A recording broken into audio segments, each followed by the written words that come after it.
What's up, everybody? Welcome into Shout, a Buffalo Bills football podcast. I am Matt Parrino. He is Ryan Talbot, and we are right here inside Wingnuts, 1402 Millersport Highway.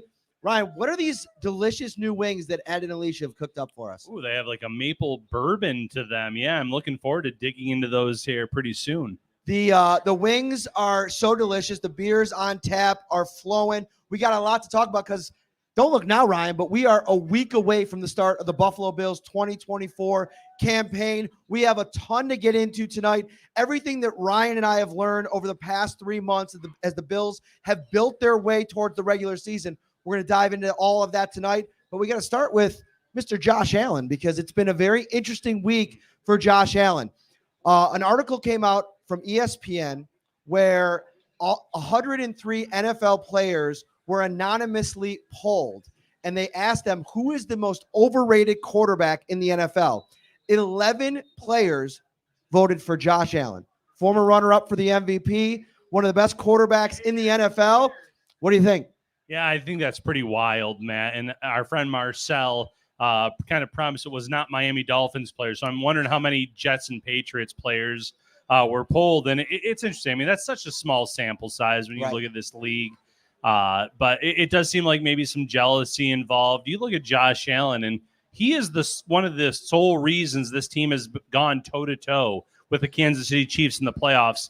The last few years, he is a guy that can single-handedly win you a game where he's never had the defense step up for him in one of those crucial matchups against Patrick Mahomes, but he's always kept them in it. We saw last year, we saw it with the 13 seconds, Josh Allen and the way that he can move the ball up and down the field, cover every inch of grass in terms of with his legs, with his arm. He is a special quarterback in this league, and it just seems like it comes from a place where there has to be some kind of maybe jealousy involved. So I went back today for all of you watching at home, those Bills fans that are in attendance here tonight, and I went back and watched that Kansas City Buffalo Bills playoff game. And it was unbelievable to come away from that game and realize how much Josh Allen did to win the game that was for naught. You're talking about 2 or 3 Stephon Diggs drops in that game, a fumble that didn't cost them, but a guy that you're paying $25 million last season in the biggest game of the year absolutely disappeared in the game. Trent Sherfield is gone, and rightfully so. 2 brutal drops. James Cook, we've talked about it all summer long. He's got to take those drops, especially in the goal line area, out of his game. There were so many mistakes in that game by players not named Josh Allen. It's almost like how many plays can he make in a single game, still have a chance to win the game? You could count on 2 hands how many plays that he made in the second half to try to win that game against the Chiefs. He did everything possible. And I mean, even when they couldn't score that go-ahead touchdown, lined them up for a very makeable field goal. Tyler Bass lets them down there. You name it. And it seemed like everyone besides Josh Allen had those low points in that game. So, when you hear this national talk, maybe it goes hand in hand with the fact that he won best trash talker at the quarterback too. Maybe that rubs some people the wrong way, and that's influenced their vote. But no, if anything, Josh Allen is underrated at this point in his career. It feels like every year there's an excuse why he isn't a more serious MVP contender. Well, he had the number 1 receiver in Stephon Diggs. He doesn't have that now. So if he comes out and he has 4,000 yards passing and he runs the way that he does, scores all those touchdowns, if he has 40-plus touchdowns again, I don't see how you deny him the MVP award this year, which you don't give the MVP award to someone that's overrated. So the other piece for Allen watching that game, there are so many plays in a 60-minute football game that he makes that you're just like, wow. Like, I didn't even remember this play. Do you remember the play where it looked like he put his head down, he was going to try to run for a first down at the last second right before the line of scrimmage? He threw the ball almost like a no-look pass to Latavius Murray for what ended up being a first down. It's like those little plays like that add up over the course of the season. Patrick Mahomes does it too, and he's as good as it gets in the league at those kind of off-script, on the move, crazy plays. But Josh Allen kind of just tallies those up over the course of the season. Now, the other part of the coin are the turnovers, and that to me is what the biggest I don't know, like when people are talking about what Josh Allen does on a football field and trying to knock on him, it's the turnover worthy plays that he makes. But I wouldn't say it's any more than Patrick Mahomes. No, I wouldn't say that either. And, if you look at Mahomes' numbers over the years, he's had a lot of turnovers negated by penalties.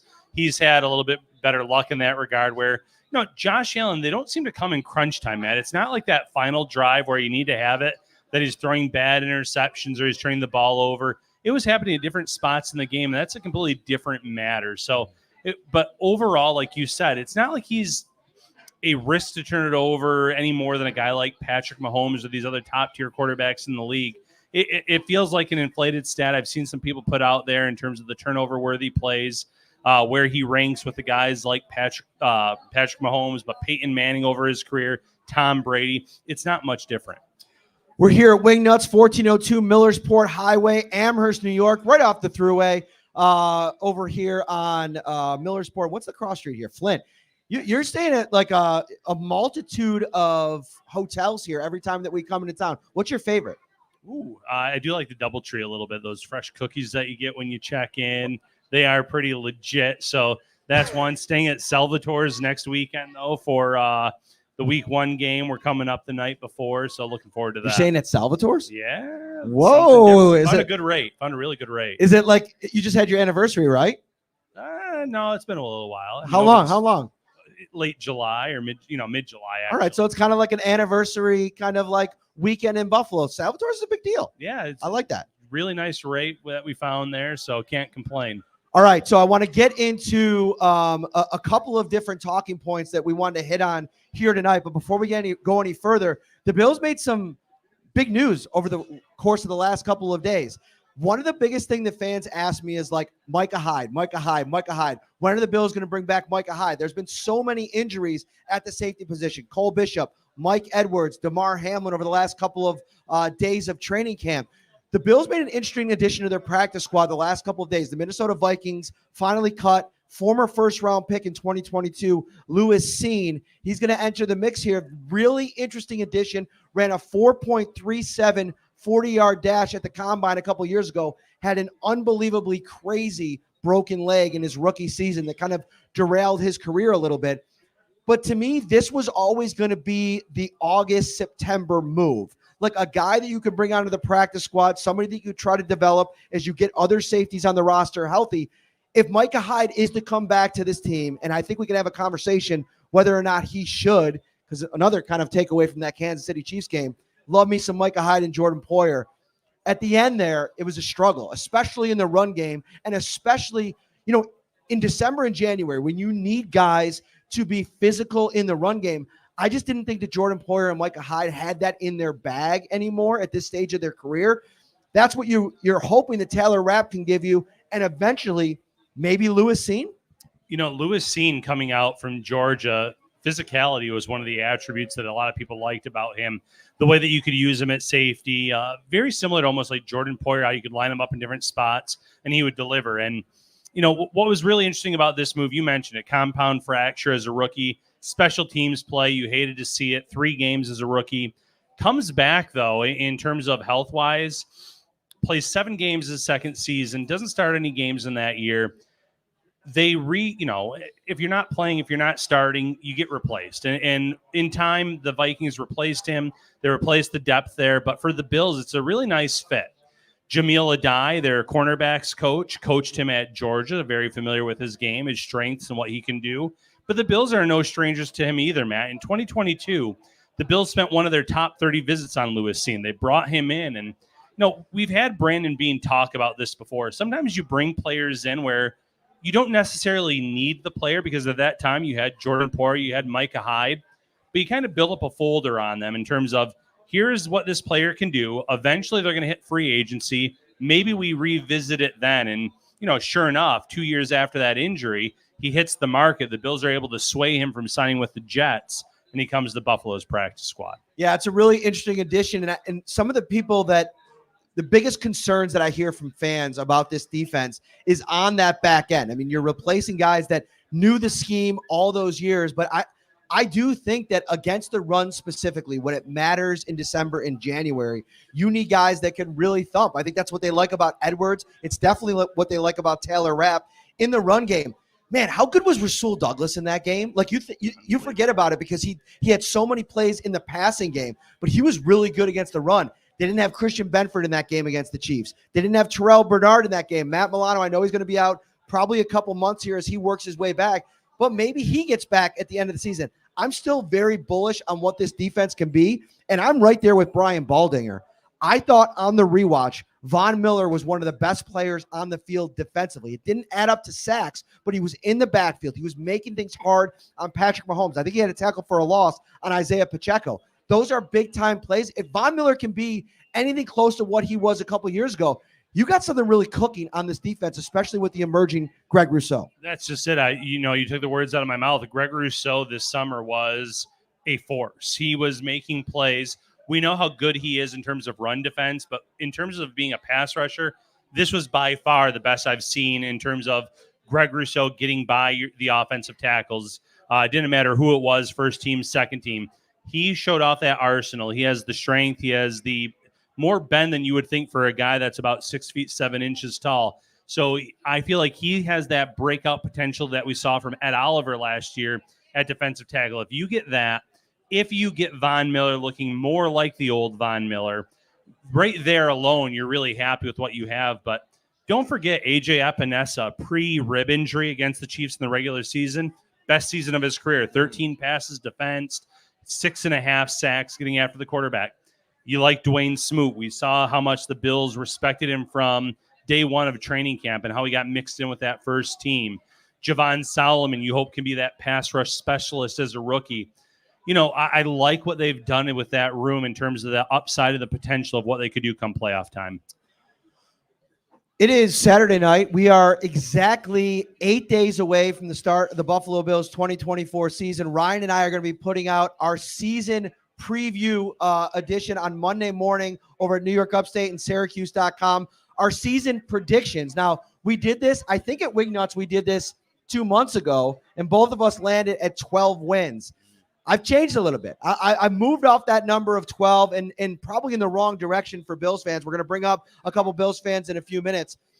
I'm all the way down to 11 wins. So I didn't go too far, but I think it's a really tough schedule, especially at the jump. You're going to start with Arizona, who I think is going to be a much better team. They're going to be healthy. I think you're going to see a healthy Kyler Murray week 1, Marvin Harrison Jr., a lot of interesting pieces on that Arizona offense. So if you get that W, you're in good space. You got to turn around on 4 days, go down to Miami on a night game. Where are you at in terms of season outlook with the Bills? Yeah, I'm going to stick with the 12 wins that I was at with you a few months ago. I still think that this team is more talented than they're being given credit for. I do agree with you though. Week 1, the Arizona Cardinals game, I absolutely hated that when the schedule came out. If there was a game that I would have loved to see in December or January, it's Arizona. Traveling cross country, you don't know the injuries, but playing in the snow, playing in the elements, that would have been a game that really would have favored Buffalo, where these early September games are usually pretty beautiful games, nice weather. It helps a Kyler Murray who's healthy. It helps a Marvin Harrison in his debut. They have some talent on that roster where I think it could be a much closer game than some expect. Week 2, we know that the Bills have had Miami's number over the years. I think that that should continue again. I like the sneaky signing of Mike White to the practice squad. Obviously, Miami has not started game planning for week 1, let alone week 2 at that point. But there's a lot that you can pick the brain about with Mike White in terms of what did you see this summer out of the Dolphins and what they were doing, and that can benefit the Bills as well. The big thing for me, too, is there's not a lot of off weeks for quarterbacks that they're facing. So this is a defense that we're both very high on, but it's a defense that's going to be tested week in and week out. I mean, you're going through this early part of the schedule, and you got Lamar Jackson, Trevor Lawrence, Tua, Kyler Murray, C.J. Stroud, Aaron Rodgers, Will Levis, a nice off week.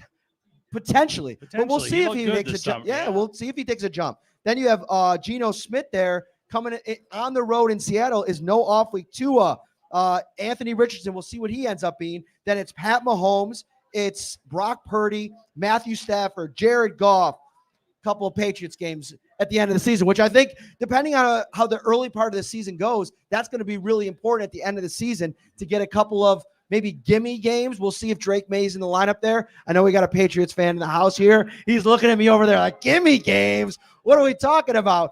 But in terms of what the Patriots have to offer in terms of at the quarterback position, a nice little maybe couple of games there where they're not facing top 10 tier talent at that position. Yeah, absolutely, man.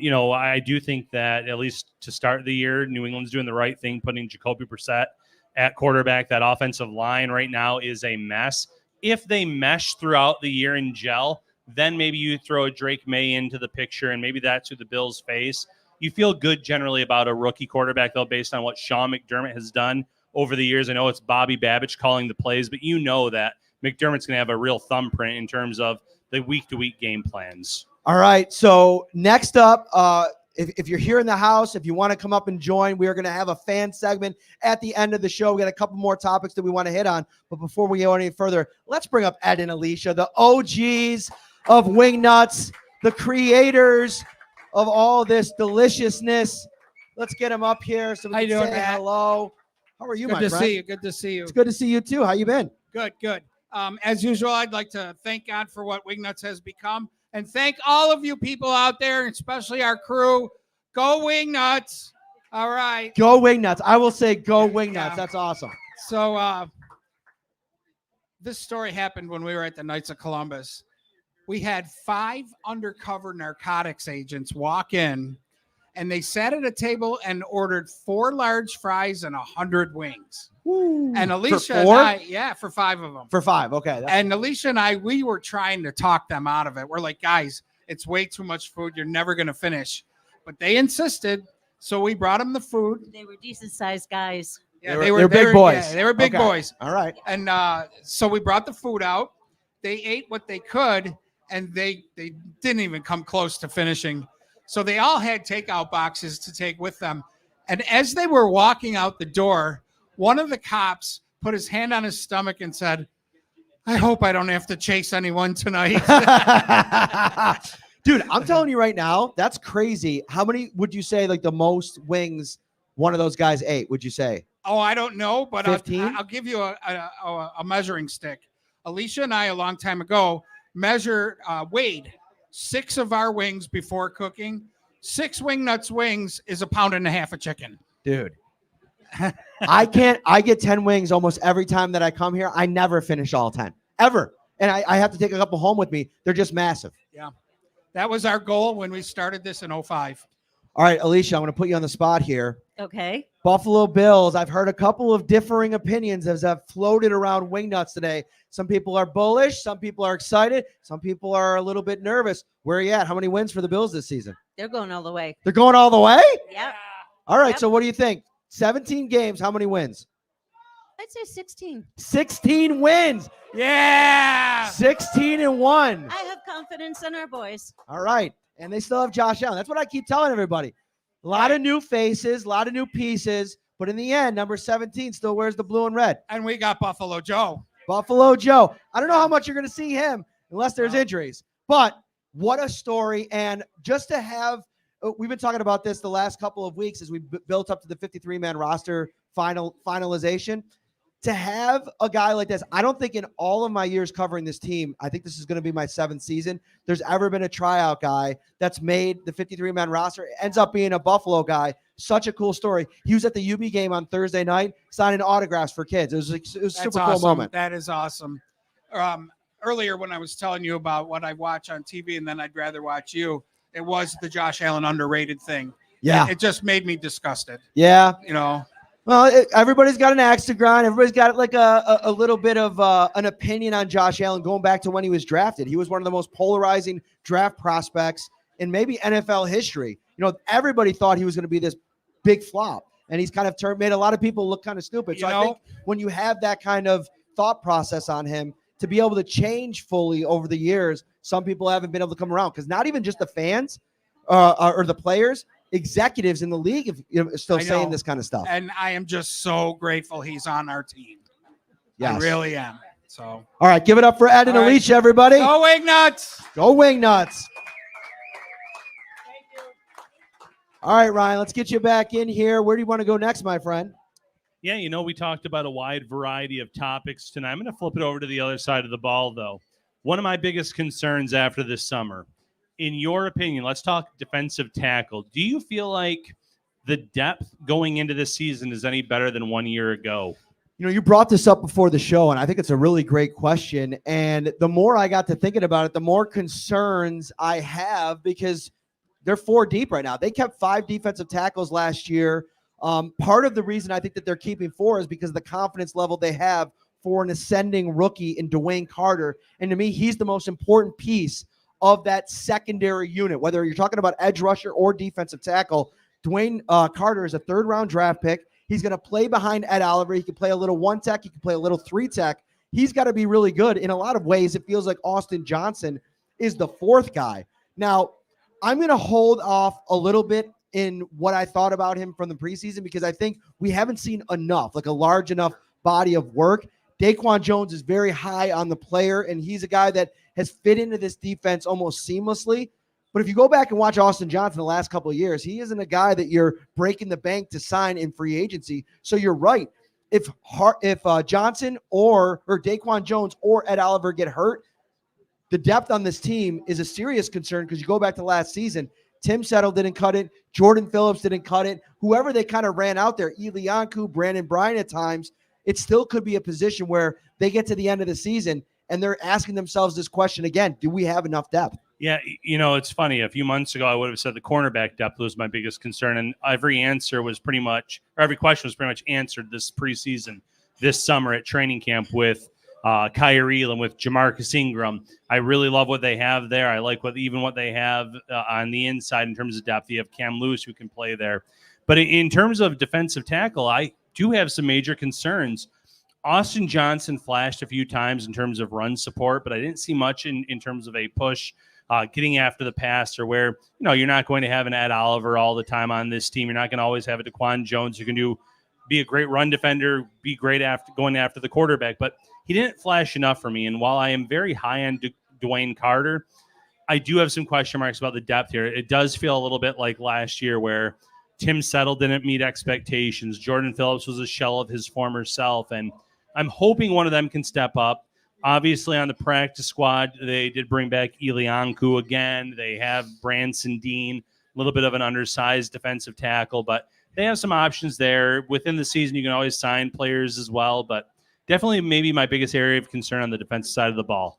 It's funny you bring up bringing back Elianku to the practice squad. I think some Bills fans thought that Gable Steveson had a honest chance to make the practice squad. After watching him up close over the last couple of months, there were some good moments where it didn't seem too big for him, but he's still a very undersized player at that position. If he decides to stay and continue playing football, and I think Brandon Beane said it the other day that he hopes that he does, and maybe even the Bills would consider something next season, I think that he's got to really seriously thinking about maybe changing positions, getting a little bit leaner, and maybe even falling back to like a linebacker position. What do you think about that?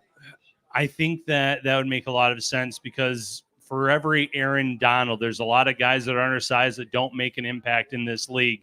More times than not, you fall into that latter category. And for Gable Steveson, the strength, the hand strength, everything from his wrestling background, you like a lot about that. But to come in with no prior football experience, it's an uphill climb for him. With his frame, you might have to reconsider the position if he's going to stick with football. So we've talked a lot over the years about the Justin Shorter hive, right? Like that was a hive of Bills fans that really thought the former 5th-round pick was going to become something big in the NFL after a kind of a lackluster former toply recruited prospect. So he ends up going to Las Vegas. Little bit of a note. He is going there as a tight end. He's going to try a position change. But one of the things that kind of took me by surprise over the last week as the Bills made their final 53-man roster was the amount of Bills fans that really wanted the Bills to bring back Frank Gore Jr. to the 53-man roster. He ends up going unclaimed on waivers after getting cut. He ends up coming back to the Bills practice squad. What did you make of that, of so many fans wanting to see Frank Gore Jr. on the 53? Because I never even really considered it.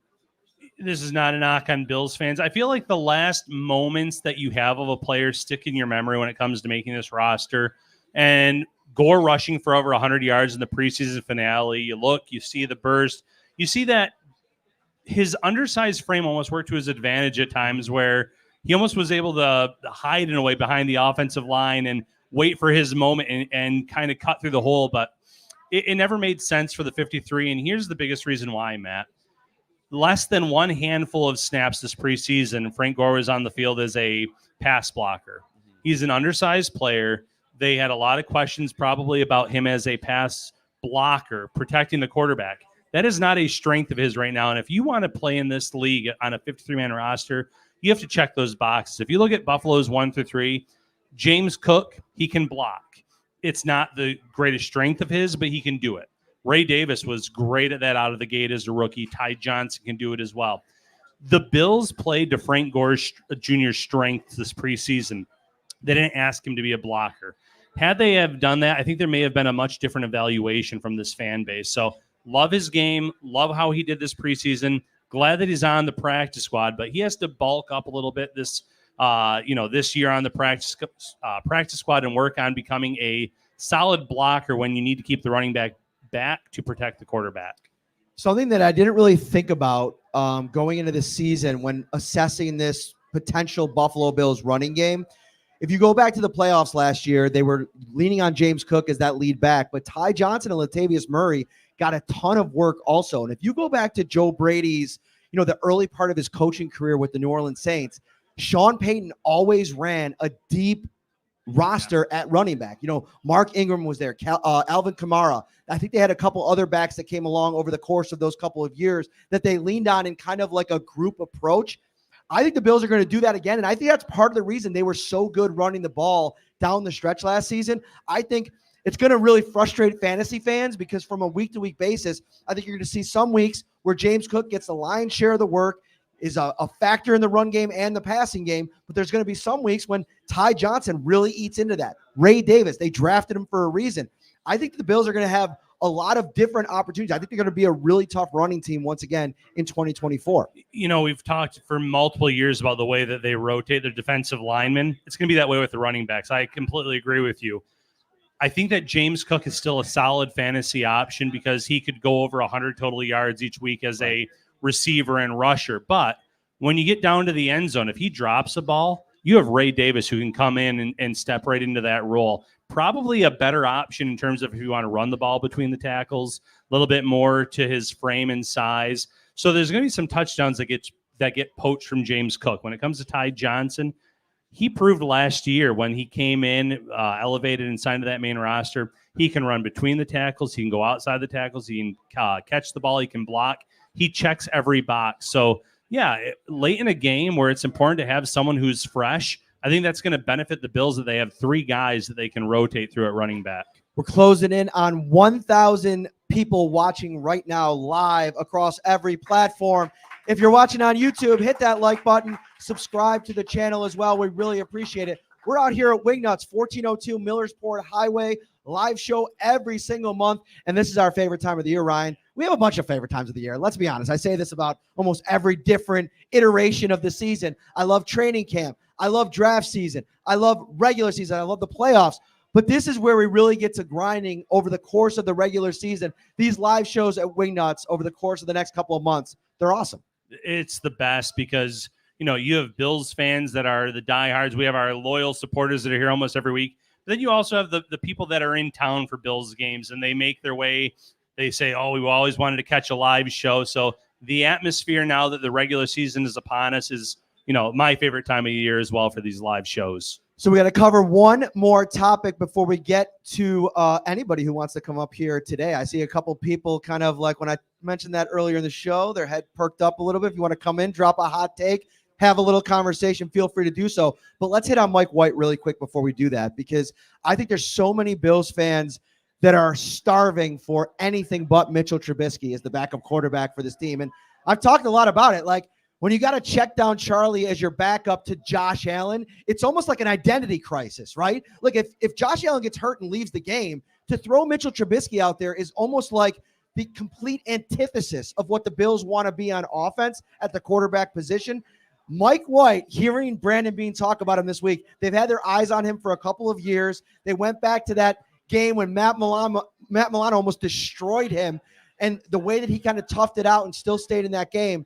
What do you think about the addition of Mike White? And do you almost feel like in a better spot week one if Trubisky can't come back from that knee injury, if Mike White has to get elevated to be the backup, even on what will be like a week and a half of preparation time? I don't know if I would feel great after a week and a half for week one, but Mike White is the polar opposite of Mitch Trubisky, and that can be good and bad. It's good that he plays with that no fear. He is going to come in. He's going to try to move the ball down the field. He's going to try to beat you. And, during those 2 years with the Jets, when he came in, he had some unbelievable games, the way that he threw the ball. But he also had the year before he got hurt by Matt Milano against the Bills. You remember that game? Was it 4 picks? 4 or 5 picks in that matchup, and it was brutal for them. They got kind of blown out, and that was pretty much it for the Mike White experience that year. So I like that he plays with no fear, that he wants to spread the ball, push it downfield. But at the same time, that can lead to performances like that too, where you turn it over, and we know Sean McDermott, that will not make him very happy if something like that ever happened. But first and foremost, let's hope that none of these backups have to come in for Josh Allen this season. I was kind of hoping that our former intern, AJ Sobalski, would be here. He does the show with Alex Brasky now. He is the president of the Mike White fan club. Shouting him out because after the Bills signed him, he texted me. He was like, Mike White with all the eye emojis. I was hoping he was going to come out tonight. We could have had him on the show. All right. Fan portion of the evening. If anybody's in the house wants to talk a little bit of Bills, come on up for the next 10 minutes. Big Stud Bundy, you're going to start us off. I know we were talking before the show. Come on up here, buddy.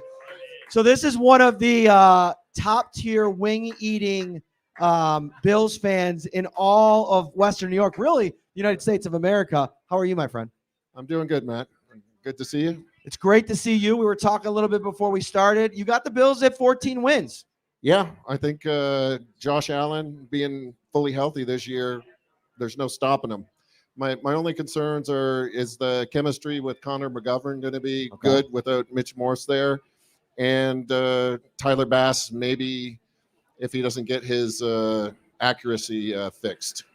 I think Tyler Bass is one of the most talked about, and it's being talked about in most Bills circles, but on the Bills side of it, it doesn't seem like they're very concerned. Now, I think financially they can't be concerned because there's no out on that contract right now. So they're doing whatever they can to downplay what's happening with Tyler Bass. But if you go back and watch the last, 50 kicks of Tyler Bass, you're going to see a line that goes all the way down the mountain, and it's troublesome. Yeah. I'm hoping that Coach McDermott will take that into consideration in some cases when you're on the opponent's side of the 50-yard line, and maybe on a 4th and short, he trusts Josh Allen to pick up the first down, because realistically, your field goal, you need 3 of them to equate to a touchdown with a converted point after. And Josh, he can get you a touchdown in seconds if it's needed at the end of a game. So I'd rather put my trust in Josh than the leg of Tyler. Great stuff. All right, one more big question I need you to ask Ryan Talbot to get him into the show here. What do you got for him? Just wondering, do you think that there's extra pressure on Dorian Williams to come out and play like a stud after what Terrell Bernard did last year when he came in? That's a great question. And, I almost feel bad for Dorian Williams because going from year 1 to year 2, you don't usually see the type of ascension that Terrell Bernard had. And it's funny because going into week 1 last year, we still didn't know exactly what the Bills were going to get out of Bernard. He was injured at training camp. He missed some time. He still gets the nod, and he comes in and he plays at an all-pro level in terms of playmaking, the instincts. And, Dorian Williams, I did see a lot of improvement this summer out of him. I think he is going to feel some pressure, though, because you go from being the top guy off the bench going into this summer to being the guy with the Matt Milano injury. And that there are some expectations that come with that. So there's definitely some pressure that comes with it.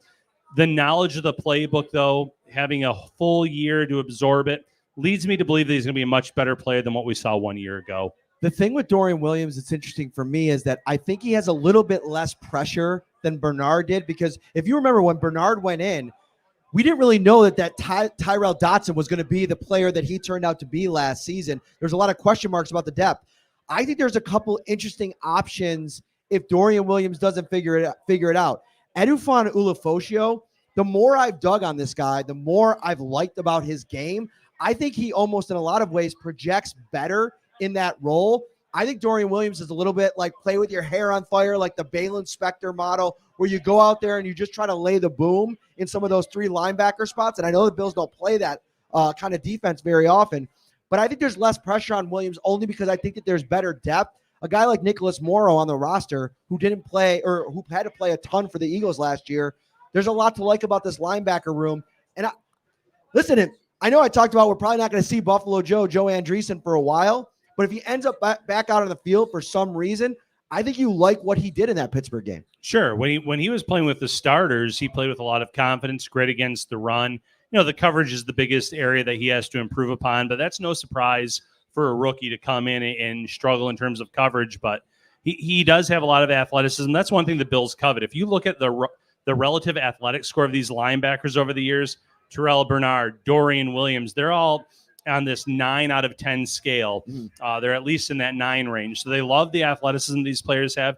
Andreessen was another one that scored in the 9 range. So they have guys that can check the boxes there. It just comes down to the instincts and the ability to absorb this playbook. Big Stud Bundy, thank you so much, my friend. We appreciate you coming on. Go Bills. There you go. Give it up for Big Stud here, man. Thank you so much. All right, we got a couple people off to the side that I think want to come in here. Come on in. Come on in. It's a little man. I gotta fix this the camera. It's my son Lucas. Brought a couple buddies out here tonight. They've obviously been having some chicken wings. James, don't put that microphone too close to your face because you got wing sauce all over. All right, what do you got for us? You got a prediction for the Bills? Super Bowl win. Super Bowl win. How many wins in the regular season? Out of 17 games. How many wins? 12. 12 wins? Listen, that's a realistic Bills fan. I like what you got there. What do you think? The microphone. Wait. Super Bowl win. And in the regular season, 13 wins. All right, Griffin, I'm going to get yours to close us down before we go to another fan, but I got to bring something up about my son Lucas here.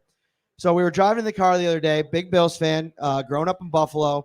All of his buddies are Bills. Well, most of his buddies are Bills fans. And he goes, my favorite team is the Bills. And what did you say your second favorite team was? No thanks. Who would you say your second favorite team was? No thanks. The Chiefs. What do we think about that? The Chiefs. Come over here. Come over here. Listen. So I gotta be honest with you. He is my son because when I was growing up as a Bills fan, at first when Tom Brady, and this Patriots fan is gonna love it off to the side when he hears this, I hated Tom Brady until he started winning year in and year out. By the end, before I started this job, I actually sneaky really loved Tom Brady. I still hated the Patriots, but I sneaky loved Tom Brady. So I guess the apple doesn't fall too far from the tree. Griffin, how many wins for the Bills this season?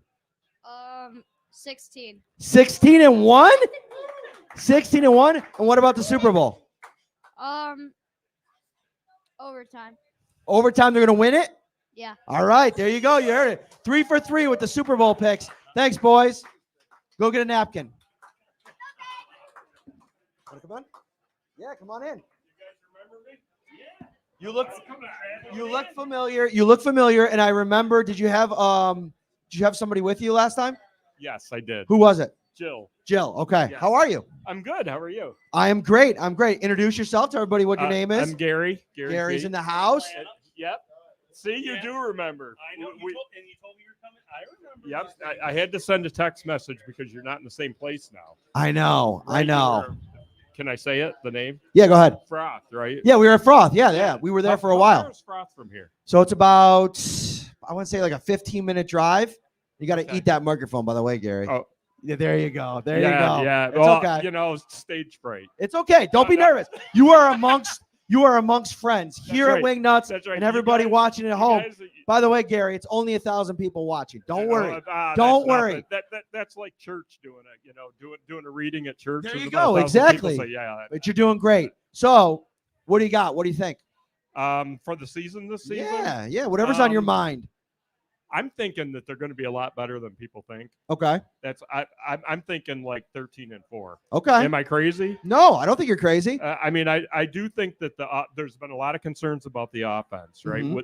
I think that they're going to be better this year because it's not going to be all going towards Diggs. Okay.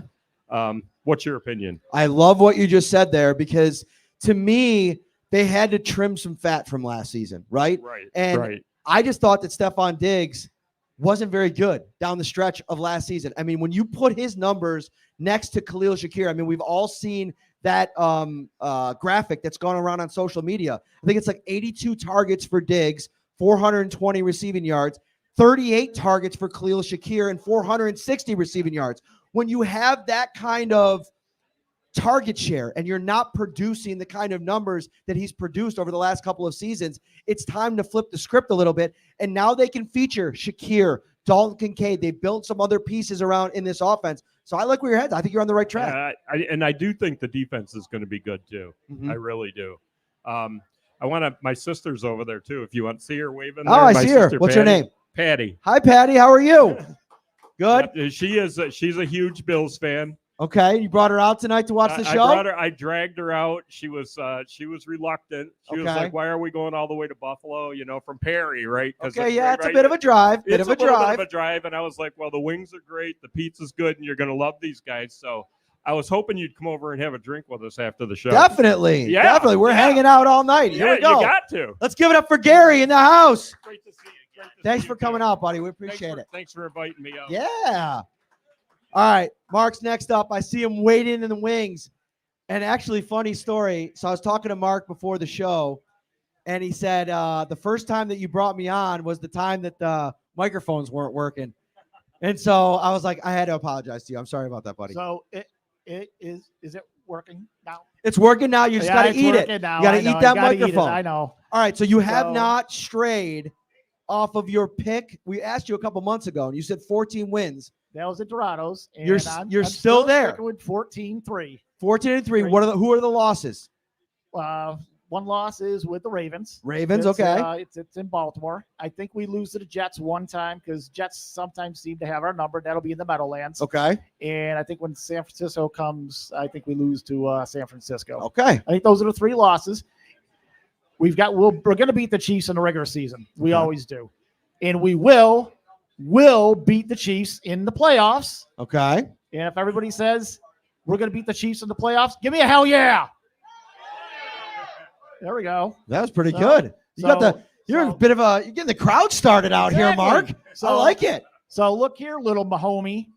There's a new He's starting a sheriff- promo out here. I'm going to let him cook. There's a new sheriff in town, Josh Allen. So you're going down in the playoffs, and that's the bottom line because Swingnuts said so. Wingnuts said so. I love it.